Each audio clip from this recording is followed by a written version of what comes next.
Okay, welcome dear students. Class 8th DAV school science के chapter 6 sources of energy में का स्वागत है। इस चैप्टर को आज हम पूरा कंप्लीट करेंगे।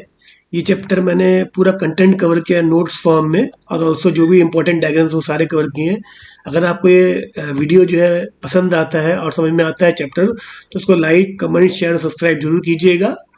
और चलिए आगे बढ़ते हैं। अब आगे चैप्टर की तरफ। इसमें जो कंटेंट्स हैं वो है चैप्टर के contents: introduction, classification of sources of energy, fossil fuels, wood as a fuel, coal, types of coal, destructive distillation and its products, petroleum, petroleum products and their usage, natural gas, cleaner fuels, और another topic if you want you can kindly comment. ठीक है, तो चलिए ये हमारा course है, ये हमारे कोर्स के कंटेंट्स हैं। तो आगे चलते हैं इंट्रोडक्शन की तरफ। तो इंट्रोडक्शन हमें ये कहता है, energy is the capacity to do work. हम पिछली क्लास में पढ़ चुके हैं कि एनर्जी क्या होता है। Capacity to do work, energy से हम वर्क यानी काम करते हैं।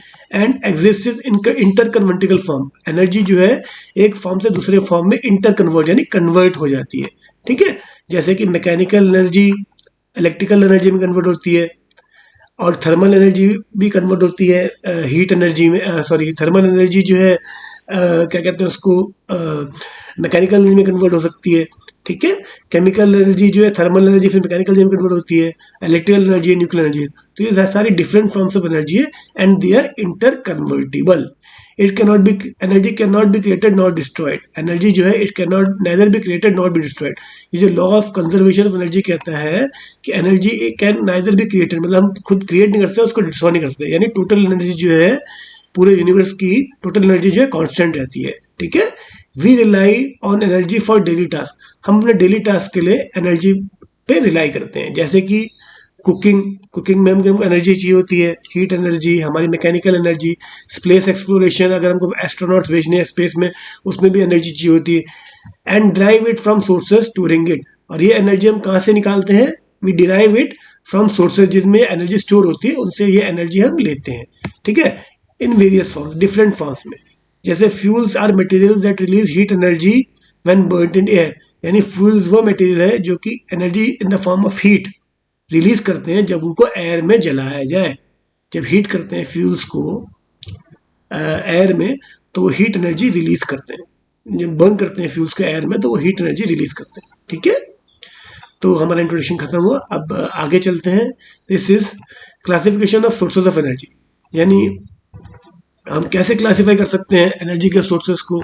एनर्जी सोर्सेज जो दे आर कैटेगराइज्ड, इनको कैटेगरी में डालते हैं बेस्ड ऑन देयर ओरिजिन, उनके ओरिजिन के बेस पे। जैसे कि अगर नेचुरल सोर्स है, ठीक है, नेचुरल सोर्स यानी डायरेक्टली अवेलेबल फ्रॉम नेचर। अगर एनर्जी का सोर्स नेचुरल है, जो कि नेचर से डायरेक्टली अवेलेबल है, तो they require minimal human intervention, मतलब उनको जो है मिनिमल, उसमें आदमी का बहुत कम रोल होता है। उसमें मेनली जो है नेचर से ही हमें एनर्जी सोर्स मिलता है। इसके एग्जांपल क्या है? जैसे सोलर एनर्जी, सूर्य से मिलने वाली एनर्जी, विंड एनर्जी, हवा की एनर्जी, हाइड्रो एनर्जी, पानी की एनर्जी, ठीक है, biomass from plants and animals, इससे जो एनर्जी मिलती है that is called as biomass energy. ठीक है, इसके बाद सिंथेटिक सोर्सेस।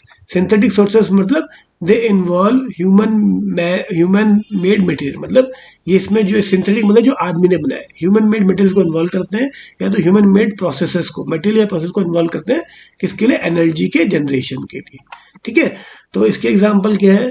जैसे कि chemical energy stored in battery, जैसे हमने बैटरी बनाई, सेल, ये पूरा बैटरी हमने ह्यूमन के मशीन से बनाया है ना, मैकेनिकल हैंड से और मशीन से बनाया है। तो इसलिए जो है ये भी एनर्जी स्टोर करता है, जो हमारी टॉर्च को देते हैं, हमारे डिफरेंट इलेक्ट्रिकल अप्लायंस को देते हैं। जैसे कैलकुलेटर्स में भी सेल होते हैं, वॉचेस में भी सेल होते हैं, और फ्यूल सेल, सॉरी, ये सारे जो है these are man made materials, जो कि डिफरेंट प्रोसेस से बने हैं टू जनरेट इलेक्ट्रिसिटी, जो generate energy for various purposes. ठीक है, चलिए अब आगे बढ़ते हैं। Classification of source of energy हो गया हमारा। तो जो हमारा इसमें जो है classification by physical state, energy sources are grouped based on their physical state. अब दूसरा क्लासिफिकेशन कैसे करते हैं कि एनर्जी स्टेट्स के, एनर्जी जो सोर्स है उनकी फिजिकल स्टेट पे, किस पे? फिजिकल स्टेट पे।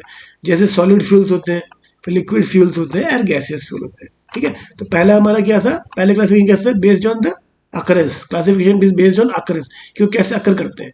जैसे कि नेचुरल सोर्सेज से अकर करते हैं, सिंथेटिक सोर्सेज से, नेचुरल मतलब डायरेक्ट नेचर से या मैन मेड से।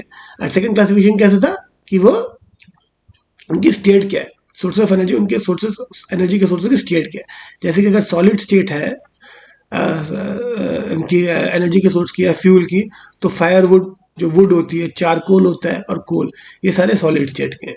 इनका काम क्या, यूज क्या है, यूज फॉर हीटिंग। किसका काम आता है, वुड से हीटिंग का काम आता है, कुकिंग का काम आता है। जैसे गांव में जो है लकड़ी जला के हम खाना बनाते हैं, हीट करते हैं।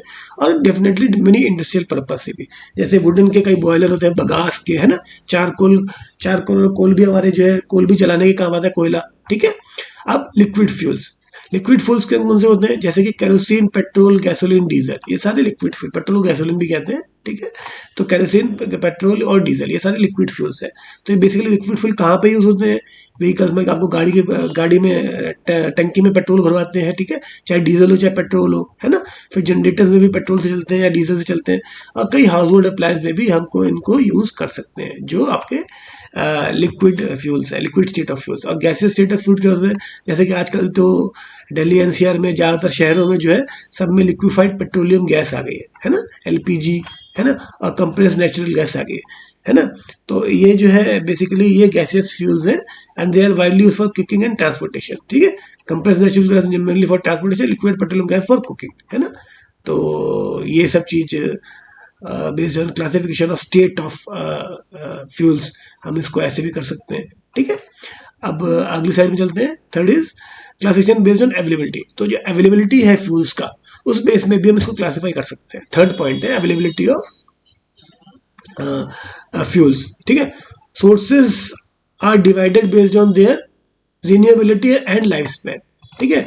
तो जो एनर्जी के सोर्सेज हैं, उनको डिवाइड किया जाता है किसके बेस पे, रिन्यूएबिलिटी और लाइफ स्पैन, ठीक है। इसमें होगा renewable sources of energy and non renewable source of energy.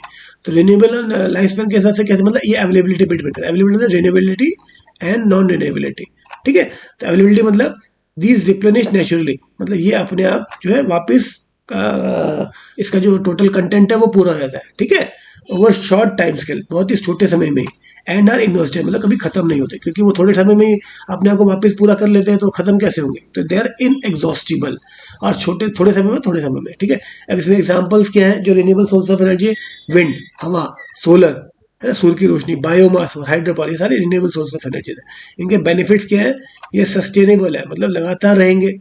और reduce reliance on finite sources, और जो फाइनाइट सोर्सेज हैं, जो कि नॉन रिन्यूएबल सोर्सेज हैं, उस पर जो रिलायंस है, उस पर हमारा जो है, मतलब उस पर जो हम निर्भर रहते हैं, उसको ये कम करता है, ठीक है, रिड्यूस करता है, ठीक है। तो चलिए non renewable sources of energy देखते हैं, ठीक है। तो these take millions of years to form, यानी ये मिलियंस ऑफ ईयर्स फॉर्म होने में लेते हैं, ठीक है। यानी इनको बनने में मिलियंस ऑफ ईयर्स लगते हैं। और ये एग्जॉस्टिबल है, भाई इनको इतना टाइम लगेगा तो एग्जॉस्टिबल होंगे, उससे पहले खत्म हो गए तो, है ना, हम मिलियन साल थोड़ा जीते हैं, ये तो जल्दी खत्म हो जाते हैं, है ना। तो इसके एग्जांपल्स क्या है, जैसे कि फॉसिल फ्यूल्स, फॉसिल फ्यूल्स क्या क्या हो गए, कोल, पेट्रोलियम, नेचुरल गैस। कोल यानी कोयला, पेट्रोलियम मतलब पेट्रोल, और नेचुरल गैस, ठीक है। इनके ड्रॉबैक्स क्या है, इनके तो बेनिफिट्स हैं कि सस्टेनेबल, मतलब काफी लंबा चलते हैं और रिलायंस कम करते हैं हमारे फाइनेंस। इनके ड्रॉबैक्स क्या है, इनकी सप्लाई जो है फाइनाइट होती है, मतलब हम इनको ज्यादा यूज नहीं कर सकते, एक लिमिटेड अमाउंट होता है। और ये कंट्रीब्यूट करते हैं पोल्यूशन को और क्लाइमेट चेंज को, ठीक है। जैसे ग्लोबल वार्मिंग हो रही है, धीरे धीरे पृथ्वी गर्म होती है, global warming due to carbon dioxide, और पोल्यूशन भी हो रहा है, ठीक है। तो ये इनके जो है, इनके ड्रॉबैक्स है, डिसएडवांटेजेस है, ठीक है। तो चलिए अगली साइड के चलते हैं। तो जो अब जो क्वालिटी ऑफ फ्यूल है, जो फ्यूल की क्वालिटी, हमको कैसे पता चलेगा कि किसी भी फ्यूल, जो भी हम फॉसिल फ्यूल यूज कर रहे हैं, जैसे कि कोल या पेट्रोलियम में कोई भी अलग फ्यूल हो, तो उसको कैसे हम एस्टिमेट कर सकते हैं, मतलब उसको कैसे कह सकते हैं कि जो फ्यूल की क्वालिटी अच्छी है गंदी है। It is by its calorific value, ठीक है।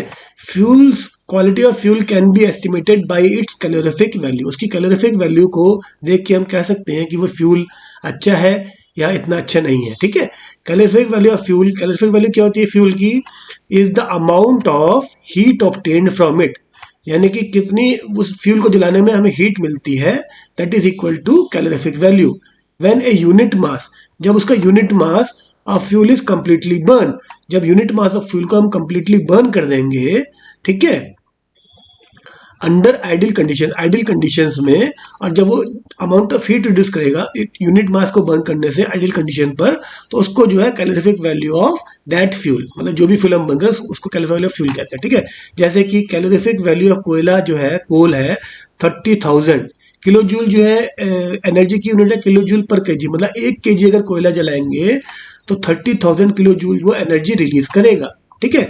एंड दैट ऑफ वुड, और जो वुड की कैलोरीफिक वैल्यू है दैट इज 20,000 किलो जूल पर केजी, यानी अगर 1 केजी हम वुड जलाएंगे तो 20,000 kilo joule of energy release करेगा।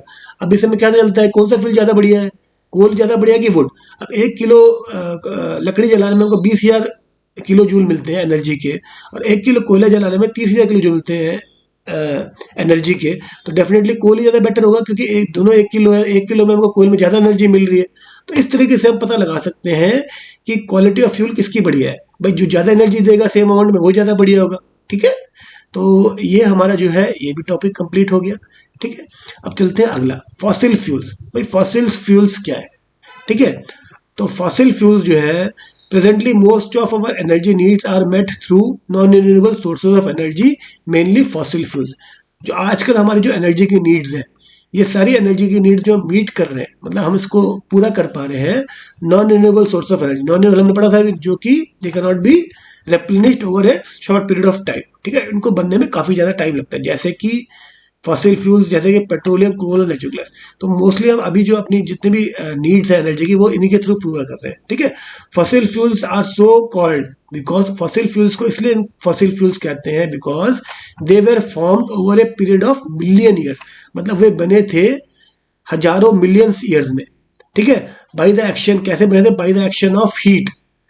जब उनमें काफी ज्यादा हीट पड़ी थी फ्रॉम द अर्थ कोर में, और प्रेशर पड़ा था from the rock and soil से on the remains of dead and decaying plants and animals.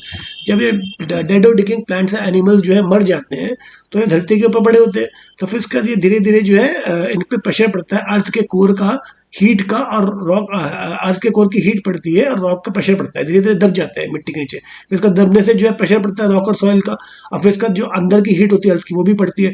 तो इससे क्या है, ऐसे जो काफी साल बीत जाते हैं, मिलियन ईयर हो जाते हैं, तो फिर ये फॉसिल फ्यूल्स बनते हैं, ठीक है। तो आपको समझ में आ गया कि फॉसिल फ्यूल्स कैसे बनते हैं। चलिए आगे बढ़ते हैं। अब फॉसिल फ्यूल्स में एक वुड एज ए फ्यूल, तो ये फॉसिल फ्यूल तो नहीं है, वुड भी हम फ्यूल के रूप में यूज करते हैं, ठीक है। तो wood is a major renewable natural resource, तो ये भी जो है मेजर रिन्यूएबल नेचुरल रिसोर्स है वुड, ठीक है, ठीक है। At present wood combustion is largest source of energy. Presently जो है जो वुड का कंबशन है वो लार्जेस्ट सोर्स ऑफ एनर्जी है, मतलब हम लोग वुड को सबसे ज्यादा इस्तेमाल करते हैं एनर्जी रिलीज के लिए, ठीक है, एनर्जी, उसकी एनर्जी यूज करने के लिए। अब इसके यूजेस क्या, किस काम में आती है, ठीक है। तो किस किस काम में आती है वुड, कुकिंग में, है ना, जैसे हमने पढ़ा कुकिंग मतलब खाना बनाने में, जैसे गांव में यूज होते हैं, हीटिंग में, है ना, ठंडी में कई बार हीट करते हैं लोग, है ना। अब इसका स्टीम इंजन में और स्टीम टरबाइंस में। तो स्टीम टरबाइन जो है, पहले के जमाने में स्टीम इंजन हुआ करते थे, तो उसमें जो है हम वुड कोयला वोला जला के, वुड जला के जो है उससे जो है वाटर बॉईल कर देते, और फिर इसका उस एनर्जी को हम मोशन यानी मैकेनिकल एनर्जी में चेंज करते थे, ठीक है। और स्टीम टरबाइंस में भी जनरली जो है ये वुड ही यूज होती है to in order to generate heat, और फिर इसका वाटर जो है वेपर में कन्वर्ट होता है हीट के कारण, और फिर इसका हमें इलेक्ट्रिसिटी, टरबाइन घूमती है, फिर हमें इलेक्ट्रिसिटी मिलती है, ठीक है, ठीक है। तो वो आप बड़ी क्लासेस में पढ़ेंगे। तो स्टीम टरबाइन से हमें इलेक्ट्रिसिटी मिलती है और स्टीम इंजन से हमें मोशन मिलता है।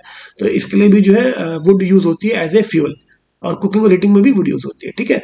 वुड कंबशन प्रोड्यूसेस हीट, जो वुड का कंबशन, अगर वुड को जलाएंगे, कंबशन तो जलाना, तो ये हीट प्रोड्यूस करता है, which can be use for variety of work, जो कि काफी पर्पस के लिए काफी काम आता है हमारे, ठीक है। However it also produces gases like, लेकिन ये इसके दुष्प्रभाव भी है कि कुछ गैसेस प्रोड्यूस करता है, जैसे कार्बन डाइऑक्साइड, कार्बन मोनोऑक्साइड, जो कि हमारे लिए डिजायरेबल, मतलब हमारे काम की गैसेस नहीं है, दे आर हार्मफुल गैसेस। इससे ग्लोबल वार्मिंग होती है, इरिटेशन होती है, और ये डेंजरस होती है, ठीक है। तो ये वुड एज ए फ्यूल जो है, इसके बारे में हमने पढ़ लिया। अब चले आगे बढ़ते हैं।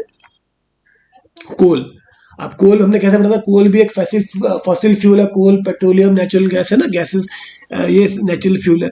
तो कोल क्या है, तो कोल के बारे में पता है, occurrence of coal. Occurrence of coal मतलब क्या कहते हैं उसको, भाई कोल कैसे हमें मिला, ठीक है, कैसे मिला coal. Coal is found deep under the surface of the earth. Coal कहाँ मिलता है, deep under the surface of the earth हमें कोल मिलता है, ठीक है, deep under the surface of the earth, ठीक है, ये हमें कोल मिलता है। मेजर कोल माइंस जो है इंडिया में वो कहाँ पे लोकेटेड है? झारखंड में, मध्य प्रदेश में, उड़ीसा में और वेस्ट बंगाल में। भाई कोल हमें जमीन के अंदर से मिलेगा, काफी डीप जाके अंदर से मिलेगा, तो उसके लिए माइंस मतलब खोदना पड़ेगा, है ना। तो जो तो कोल माइंस होती है, जहाँ से हमको खोद के जो है कोयला निकालते हैं, तो ये कहाँ पे है मेजर कोल माइंस? कहाँ पे? झारखंड, मध्य प्रदेश, उड़ीसा और वेस्ट बंगाल में, ये जहाँ यहाँ पे मेजर जो है इंडिया के कोल माइंस है। और जो लार्जेस्ट कोल माइंस है वो है बोकारो में एंड झरिया में, झारखंड में, ठीक है, बोकारो एंड झरिया झारखंड, और रानीगंज वेस्ट बंगाल में, यहाँ पे जो है लार्जेस्ट कोल माइंस है, ठीक है। World wide coal is the largest source of carbon dioxide. पूरे वर्ल्ड में जो largest source of carbon dioxide है वो कोल है, ठीक है। That is why its use is to be minimise. इसलिए हमको जो कोयले का जो है मिनिमाइजेशन यूज जो है मिनिमम करना चाहिए, जिससे कि कार्बन डाइऑक्साइड कम से कम रिलीज हो एटमॉस्फेयर में, क्योंकि ये ग्रीन हाउस गैस है और पोल्यूशन भी करती है, ठीक है। और लार्जेस्ट कोल जो सोर्स जो है कार्बन डाइऑक्साइड का बर्निंग ऑफ कोल है, ठीक है, ये हम पढ़ दिया। अब इसके बाद फॉर्मेशन ऑफ कोल, भाई कोल कैसे फॉर्म होता है, ठीक है। तो coal was form from plant remains. जो कोल है वो कैसे बना था? प्लांट रिमेन्स से बना था, which got buried deep under the earth crust. जो कि प्लांट का रिमेन जो है कुछ जो है, जैसे प्लांट गिरे, डेड हो गए, तो फिर इसके बाद जो है वो बड़ी बरी हो गए, मतलब गड्ढे में चले गए, ठीक है, बरी हो गए। जैसे कि इसके ऊपर धीरे धीरे जैसे जैसे मौसम चेंज होते हैं ऊपर, और रेत मतलब मिट्टी आते गिरे तक धीरे धीरे डीप बरी हो गए अर्थ क्रस्ट में over a large period of time, ठीक है। काफी समय बाद chemical and physical property of this plant remains change. तो केमिकल फिजिकल प्रॉपर्टी इन प्लांट की जो बरी हो गए थे plant over period of time, और काफी डीप जगह बरी हो गए थे अर्थ क्रस्ट में, उसमें अर्थ की कोर का हीट और सॉइल का इन सब का प्रेशर भी है, तो उससे उनकी जो केमिकल प्रॉपर्टीज है और केमिकल फिजिकल प्रॉपर्टीज है इनकी, वो पूरी पूरी चेंज हो गई थ्रू जियोलॉजिकल एक्शन। ये जो जियोलॉजिकल एक्शन मैंने बताया, that led to the creation of solid metal. इससे जो है ये सॉलिड मेटल क्रिएट हो गया, जिसको हम कोल कहते हैं, ठीक है। तो the process of conversion of dead plant material into coal is called as carbonization। वह प्रोसेस जो इस कन्वर्जन के प्रोसेस को, जो कि डेड प्लांट मटेरियल को चेंज करता है कोल में, इसको कार्बोनाइजेशन कहते हैं, ठीक है जी। मैं आ गया आपको कार्बोनाइजेशन क्या होता है, ठीक है। चलिए आगे बढ़ते हैं। अब टाइप्स ऑफ कोल, क्या डिफरेंट टाइप्स ऑफ कोल है, ठीक है। तो टाइप्स ऑफ कोल जो है, coal types form under varying temperature, pressure and burial duration. जो डिफरेंट टाइप्स ऑफ कोल है वो कैसे बनते हैं? क्योंकि अंडर वेरियंग टेम्परेचर, जब वहां पे अलग अलग जगह में अलग अलग टेम्परेचर होता है, अलग अलग प्रेशर होता है, और अलग अलग बरियल ड्यूरेशन, कुछ मिलियन, कुछ 2 मिलियन, कुछ 5 मिलियन, कुछ 10 मिलियन, ऐसा भी होता है ना, कुछ काफी टाइम ड्यूरेशन उनका चेंज हो गया। भाई किस जगह में कुछ ज्यादा डीप बरी नहीं हुआ, कम बरी हुआ जाए, थोड़ा ज्यादा डीप बरी हो गया, ठीक है, वहां पे प्रेशर थोड़ा कम है, थोड़ा ज्यादा है, ऐसे ही वेरिंग टेम्परेचर, ठीक है। क्वार्ट्ज के कोर का कहीं पे थोड़ा ठंडा प्रेशर कम है, थोड़ा ज्यादा प्रेशर तो ये जो कोल के टाइप्स है ये डिपेंड करते हैं, डिफरेंट टाइप्स ऑफ कोल जो वेरिंग टेम्परेचर पे, मतलब जो बरियल का जो गड़ गए थे उसका कितनी देर तक बरियल ड्यूरेशन का, बरियल में जो प्रेशर लगा, और टेम्परेचर का, ठीक है, अंडर वेरिंग टेम्परेचर, डिफरिंग इन कार्बन कंटेंट। और ये इनसे इससे पे क्या फर्क पड़ता है? इसमें कार्बन कंटेंट जो है डिफर होता है, अलग अलग होता है। वोलेटाइल मैटर भी जो है इनमें थोड़ा अलग होता है, मॉइस्चर और एलिमेंटल कंपोजिशन, इन सब चीज को इनमें ये डिफरेंस होता है डिफरेंट टाइप्स ऑफ कोल में, ठीक है, ठीक है। तो ये आपको समझ में आ गया कोल में, डिफरेंट टाइप्स ऑफ कोल में क्या डिफरेंस होता है और क्यों डिफरेंस होता है। डिफरेंस इसलिए होता है क्योंकि वहाँ पे वेरिंग टेम्परेचर, प्रेशर और बरियल ड्यूरेशन अलग अलग होता है। और क्या डिफरेंस होता है इनमें, बेसिकली जो कंटेंट, इसमें क्या डिफरेंस होता है, इसमें जो है कार्बन कंटेंट थोड़ा अलग होता है हर डिफरेंट टाइप ऑफ कोल में, वोलेटाइल मैटर थोड़ा अलग होता है, मॉइस्चर कंटेंट थोड़ा अलग होता है, और एलिमेंटल कंपोजिशन भी थोड़ी अलग होती है। जैसे कि there are 4 types of coal, peat, lignite, bituminous और एंथ्रासाइट। ये 4 टाइप्स ऑफ कोल है, पीट, लिग्नाइट, बिटुमिनस और एंथ्रासाइट। तो पीट में क्या होता है, अप्रोक्सीमेटली 30% कार्बन कंटेंट होता है, ये सॉफ्ट और ब्राउन कलर का होता है, और अर्लीस्ट और मोस्ट इमेच्योर स्टेज है। ये कोल की जो है बिल्कुल अर्लीस्ट और मोस्ट इमेच्योर स्टेज है, इसको कहते हैं पीट। इसमें केवल 30% कार्बन होता है और ये सॉफ्ट ब्राउन कलर का होता है। फिर इसके बाद पीट के बाद बनता है लिग्नाइट। लिग्नाइट में 38% कार्बन होता है, और सबसे लोएस्ट ग्रेड, मतलब सबसे घटिया क्वालिटी का कोयला होता है, और मेनली जो है इलेक्ट्रिसिटी जनरेशन के काम आता है, ये जो लिग्नाइट कोल है। फिर इसके बाद होता है बिटुमिनस। बिटुमिनस में जो कार्बन कंटेंट है, देखो धीरे धीरे कार्बन कंटेंट बढ़ रहा है, 65% हो गया। और ये generally fuel power plants and produce Coke, ये जनरली पावर प्लांट में फ्यूल्स के काम में आता है या इंडस्ट्रियल फ्यूल के काम आता है। और ये जो है प्रोड्यूस करता है कोक से, है ना, कोक प्रोड्यूस करता है। ठीक है, इसके बाद एंथ्रासाइट। एंथ्रासाइट जो है सबसे अच्छी क्वालिटी का कोयला है, contains more than 90% of carbon, hardest and highest grade. ठीक है, ये जो हाईएस्ट ग्रेड है कोल की सबसे बढ़िया क्वालिटी है। And price for durability and energy density, जिसमें सबसे ज्यादा एनर्जी डेंसिटी होती है, ड्यूरेबल होता है। ठीक है, इजी टू वो। ठीक है, अब इसके बाद जो है डिफरेंसेस, जो इनमें डिफरेंस है बेसिकली, इसमें जो कंटेंट में इसने देखा कार्बन कंटेंट डिफरेंस है, कलर थोड़े डिफरेंट है। ठीक है, इसमें जो है difference rise from volatility. Each volatility मतलब अगर जिसका वोलेटाइल मैटर ज्यादा होगा, जिसकी वोलेटिलिटी ज्यादा होगी, उसका ईज ऑफ कम्बशन, वो इजीली जल जाएगा।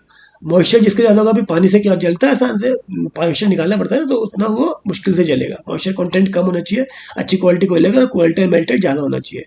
ठीक है, also impurities during geological transfer, जैसे कि जियोलॉजिकल ट्रांसफर उसमें कुछ इम्प्यूरिटीज भी आ जाती है, वो भी कम होनी चाहिए। ठीक है, तो ये जो है इसमें जो है इसकी कोल के कंपोजिशन होती है, और इस बेस में ये डिफरेंट टाइप्स ऑफ कोल, मतलब टाइप्स ऑफ कोल जो है इसमें आधारित है। ठीक है, तो चलिए अगली साइड में चलते हैं।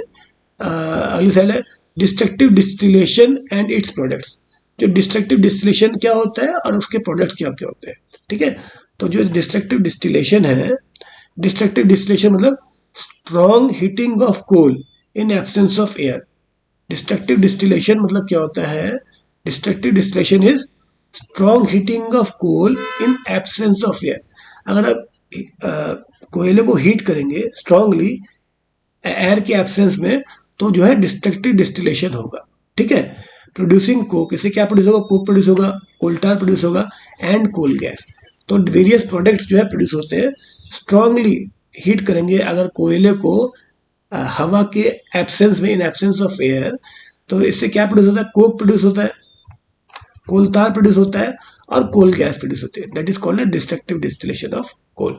अब कोक क्या होता है, कोक क्या, it is hard porous residue, ये हार्ड होता है, और ये इसका जो पोरस बचा हुआ होता है ना, रेसिड्यू मतलब बचा हुआ है, जब हीट करेंगे तो बची हुई चीज ऐश ही बचेगी ना। ठीक है ना, that is a porous residue और हार्ड होता है, used in domestic industrial fuels, जो है डोमेस्टिक और इंडस्ट्रियल पर्पसेस में फ्यूल के काम आता है, जैसे कि स्टोव्स में और फर्नेसेस में इसको यूज करते हैं जो कोक है। ठीक है, it is hard and porous residue, जो कि डोमेस्टिक और इंडस्ट्रियल फ्यूल्स में काम आता है, जनरली स्टोव्स और फर्नेसेस में यूज करते हैं। इसमें जो है लो और नो स्मोक, मतलब बिल्कुल इसमें जो धुआं होता है, स्मोक बिल्कुल बहुत कम या बिल्कुल ना के बराबर होता है। और दूसरे और किस काम में आता है, मेटल के एक्सट्रैक्शन के काम में, use to make fuel gas. Fuel gas, जो फ्यूल गैस बनाने के काम भी ये आता है। ठीक है, कोक जो है फ्यूल गैस बनाने के काम भी आता है, मेटल एक्सट्रैक्शन के काम में भी आता है, जैसे कि वाटर गैस। वाटर गैस क्या होता है, CO+H2 को वाटर गैस कहते हैं, इसके भी बनाने के काम में जो है कोक आता है। इसके बाद जो दूसरा डिस्ट्रक्टिव डिस्टिलेशन का प्रोडक्ट है, that is called as coal tar. तो कोल टार कैसा होता है, ये ब्लैक विस्कस लिक्विड होता है। विस्कस मतलब जली, थोड़ा मतलब भारी सा होता है, जो है ना, जैसे शहद होता है इस टाइप का। ठीक है, पानी की तरह मतलब विस्कस नहीं होता, शहद जैसे होता है। ये ब्लैक कलर का होता है, विस्कस लिक्विड होता है। अभी ये कहाँ यूज होता है, it is use for manufacturing of synthetic dies बनाने के काम आता है। ठीक है, ड्रग्स बनाने के काम आता है, एक्सप्लोसिव बनाने के काम आता है। ठीक है, परफ्यूम्स बनाने के काम आता है, पेंट्स बनाने के काम आता है, फोटोग्राफिक मटेरियल बनाने के काम आता है, एंड रूफिंग मटेरियल बनाने के भी काम आता है, रूफिंग छत के रूफिंग मटेरियल बनाने के भी काम आता है। तो इसके डिफरेंट डिफरेंट यूजेस है। ठीक है, कोल तार के। ठीक है, इसके बाद कोल गैस। कोल गैस जो है हाईली इन्फ्लेमेबल होती है, मतलब इन्फ्लेमेबल मतलब आराम से ज्वलनशील होती है। और किस काम आती है, क्योंकि ज्वलनशील होगा तो डोमेस्टिक फ्यूल के काम आएगी, इंडस्ट्रियल फ्यूल के काम आएगी।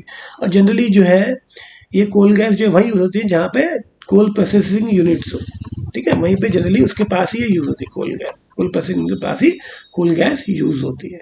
ठीक है, चलिए अगले पेज की तरफ चलते हैं। ये डिस्ट्रक्टिव डिस्टिलेशन क्या होता है, और ये हमने इसके प्रोडक्ट्स पढ़ लिए, डिस्टिलेशन एंड इट्स प्रोडक्ट्स। इसका पेट्रोलियम, देखो पेट्रोलियम क्या है, व्हाट इज पेट्रोलियम।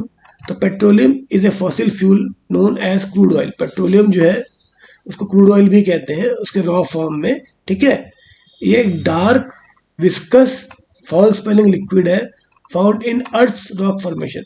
ये अर्थ के जो रॉक फॉर्मेशन है उसमें एक डार्क मतलब बहुत ही गहरे रंग का विस्कस मतलब जैसे शहद की तरह विस्कस मतलब है ना, एंड फाउल स्मेलिंग मतलब इतना अच्छा स्मेल नहीं होता, लिक्विड है जो कि found in earth rock formation, rock formation मिलता है।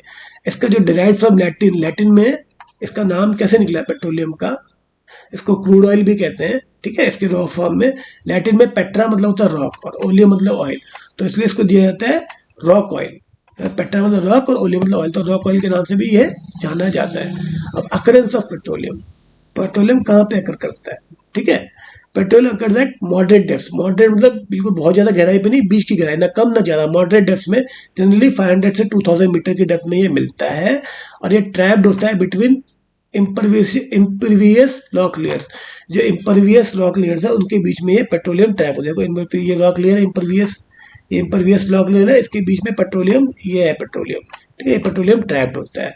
It is often found floating on salt water, देखिए सॉल्ट वाटर नीचे और उसके ऊपर पेट्रोलियम फ्लोट कर एंड मिक्स विद इट, थोड़ा बहुत मिक्सिंग भी हो जाएगी है ना, कि जहाँ पे border area salt water petroleum है, ठीक है। As it is less dense, जो पेट्रोलियम लेस डेंस है मतलब भारी कम है तो ऊपर फ्लोट करेगा, जो ज्यादा हैवी चीज नीचे जाएगी, सॉल्ट वाटर हैवी है तो नीचे जाएगा, और पेट्रोलियम हल्का तो ऊपर जाएगा, बीच में थोड़ी बहुत मिक्सिंग होगी यहाँ पे की बॉर्डर लाइन होगी।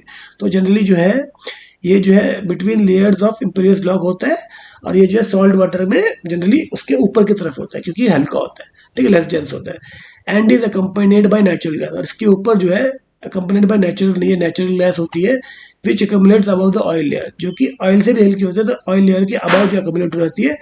And is compressed by rock cap, और ये रॉक कैप है, ये जो रॉक कैप है इम्प्रेस रॉक का, इससे वो बीच में कंप्रेस होते हैं, तो ये हमारे नेचुरल गैस बीच में कंप्रेस रहती है, ठीक है।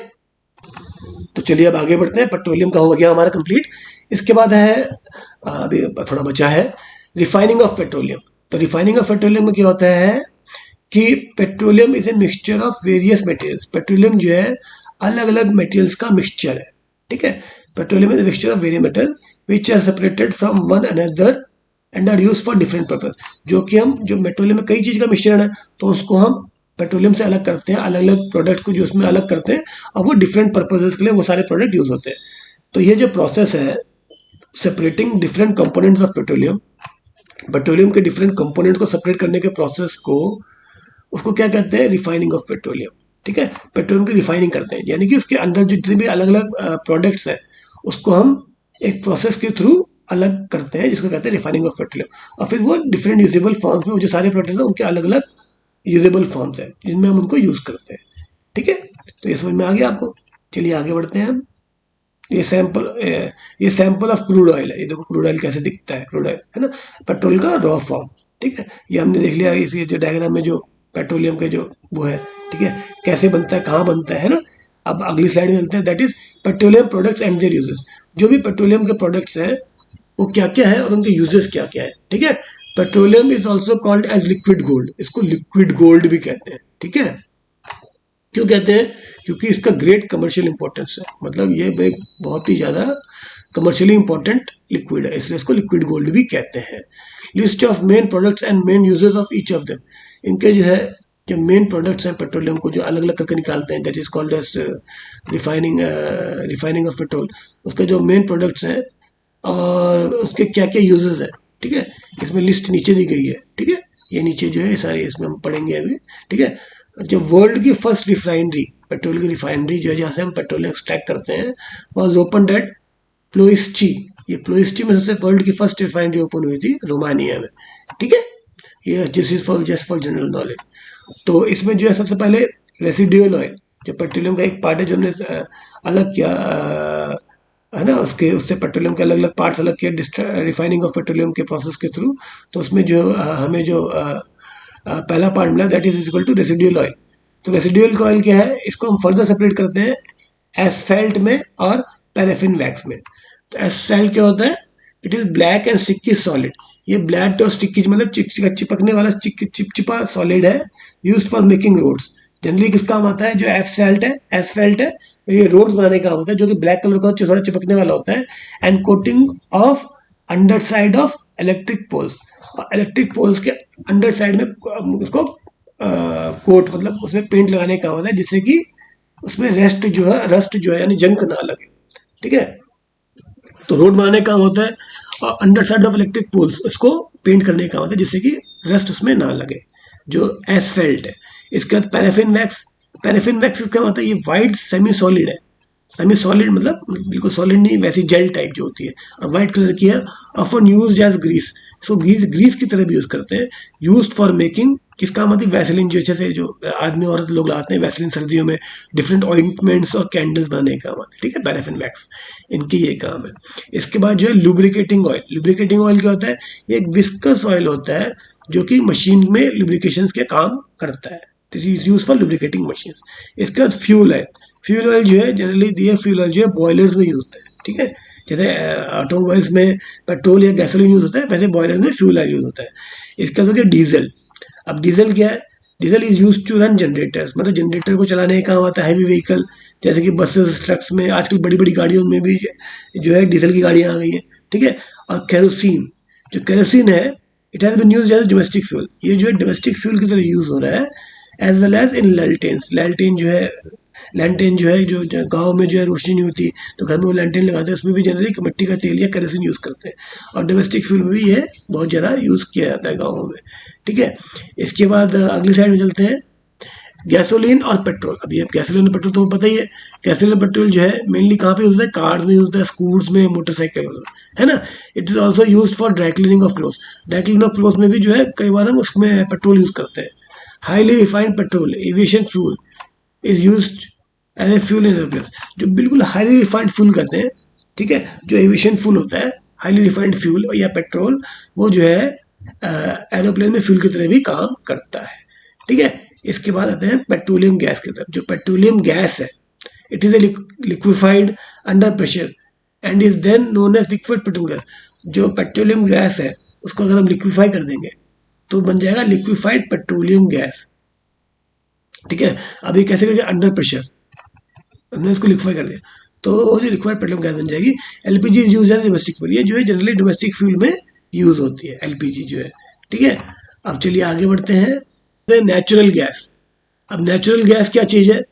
Natural gas is another fossil fuel that is found along with petroleum in oil wells. तो ऑयल वेल्स में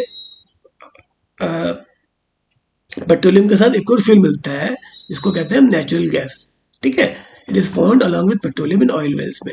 natural gas when compressed and stored under pressure is called as compressed natural gas. अगर natural gas को हम compress कर देंगे और under pressure store करेंगे तो उसको कहते हैं कंप्रेस्ड नेचुरल गैस, ठीक है। In India gas fields have been discovered. ये जो नेचुरल गैस फील्ड्स हैं ये कहाँ डिस्कवर हुई है? गोदावरी कृष्णा बेसिन में, मुंबई हाई में और त्रिपुरा में। यहाँ पे हम कंप्रेस नेचुरल गैस जो है हमें यहाँ पे मिल जाती है, ठीक है, गैस फील्ड में मिल जाती है। यूजेस ऑफ नेचुरल गैस, भाई नेचुरल गैस के क्या क्या यूजेस है, मतलब किस काम में नेचुरल गैस में को ला सकते हैं। It Burns readily and has high calorific value, ये जो इजिली बर्न कर जाती है, इसकी कैलोरीफिक वैल्यू काफ़ी ज़्यादा होती है। It is therefore used as a fuel in homes and industries. तो ये इसलिए जो है एक फ्यूल, मतलब एक ईंधन की तरह यूज होती है होम्स में और इंडस्ट्री में।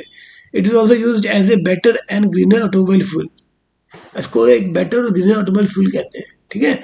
As and as a base ingredient in the manufacture of fertiliser and chemicals, ठीक है। तो ये जो है जो नेचुरल गैस है, इसकी कैलोरीफिक वैल्यू बहुत ज़्यादा है, इसका इसका फ्यूल का जो कंटेंट है, क्वालिटी काफ़ी ज़्यादा अच्छी है। तो ये जो है कहाँ पे यूज है? इसलिए use in homes and industry, industry में यूज होता है, होम में भी यूज होता है।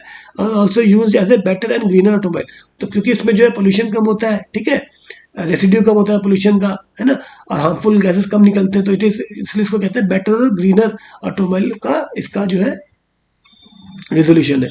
And as a base ingredient in manufacture, और ये एक बेस इंग्रेडिएंट है फर्टिलाइजर केमिकल की मैन्युफैक्चर में, ठीक है। तो हमें ये समझ में आ गया कि बेटर और ग्रीनर ऑटोमोबाइल फ्यूल के यूज में यूजर है और बेस इंग्रेडिएंट है फर्टिलाइजर केमिकल का। चलिए अब आगे बढ़ते हैं अगली स्लाइड में, क्लीनर फ्यूल्स। तो क्लीनर फ्यूल्स क्या होते हैं? क्लीनर फ्यूल्स मतलब रैपिड पॉपुलेशन ग्रोथ, मतलब बहुत तेजी से जो पॉपुलेशन ग्रो कर रही है और इकोनॉमिक डेवलपमेंट हो रहा है, इससे एनवायरनमेंट हमारा जो है स्ट्रेन हो रहा है। एनवायरनमेंट स्ट्रेन हो रहा है, एनवायरनमेंट पे बहुत ज़्यादा दबाव पड़ रहा है पॉपुलेशन ग्रोथ से और इकोनॉमिक डेवलपमेंट से, जो कि बहुत फास्ट हो रहा है, जैसे कि इंफ्रास्ट्रक्चर एंड नेचुरल रिसोर्सेज, ठीक है, ये जो है एनवायरनमेंट को स्ट्रेन कर रहे हैं। कैसे? पोल्यूशन, पोल्यूशन हो रहा है बहुत ज़्यादा, automobile pollution, different types of pollution, soil erosion हो रहा है, मिट्टी का कटाव, डिफॉरेस्टेशन पे जंगल काटे जाते हैं, इंडस्ट्रियलाइजेशन हो रहा है, उससे भी काफ़ी ज़्यादा नुकसान हो रहा है, ठीक है। और अर्बनाइजेशन हो रहा है, सबके सब जो है धीरे धीरे मतलब मॉल्स वगैरह खुल रहे हैं आसपास में, मतलब वो हो जा रहे हैं। And land degradation, land degradation मतलब लैंड की जो क्वालिटी है वो धीरे धीरे खत्म होती जा रही है। ये सारी जो है इनका इस सारे क्राइसिस को वर्षन कर रहे हैं, ठीक है। वर्षन मतलब और खराब कर दे रहे हैं, worsen the crisis with fossil fuel combustion. अब फॉसिल फ्यूल कंबशन जो है ये भी जो है ये जो एनवायरनमेंट के स्ट्रेन में मतलब एनवायरनमेंट को पोल्यूट या खराब करने में और एक और हाथ ये भी दे रहा है, मतलब इसका भी एक रोल है फॉसिल फ्यूल्स के कंबशन का, जैसे कि कोल और पेट्रोलियम के कंबशन का। ये जो प्राइमरी पोल्यूशन ड्राइवर है, ये जो है जो फॉसिल फ्यूल का कंबशन है, this is a primary pollution driver, मतलब इसका जो है बहुत ही ज़्यादा भाग है पोल्यूशन को फैलाने में, ठीक है। अब करंट जो स्ट्रेटजीज है, जो करंट स्ट्रेटजीज जो हमने अपनाई है, जैसे कि हमारा कुछ जो है हमारी फ्यूचर जनरेशन को आगे प्रॉब्लम ना हो, ये है current strategies prioritised renewable and cleaner energy source. मतलब हम ये कोशिश कर रहे हैं जैसे कि हमारी जो आने वाली जनरेशन है उसको भी जो है एक अच्छा एनवायरनमेंट मिल पाए, तो रिन्यूएबल और क्लीनर एनर्जी सोर्स जिससे कि कम से कम पोल्यूशन हो, ये हम जो है स्ट्रेटेजाइज या प्रायोरिटाइज कर रहे हैं, ठीक है।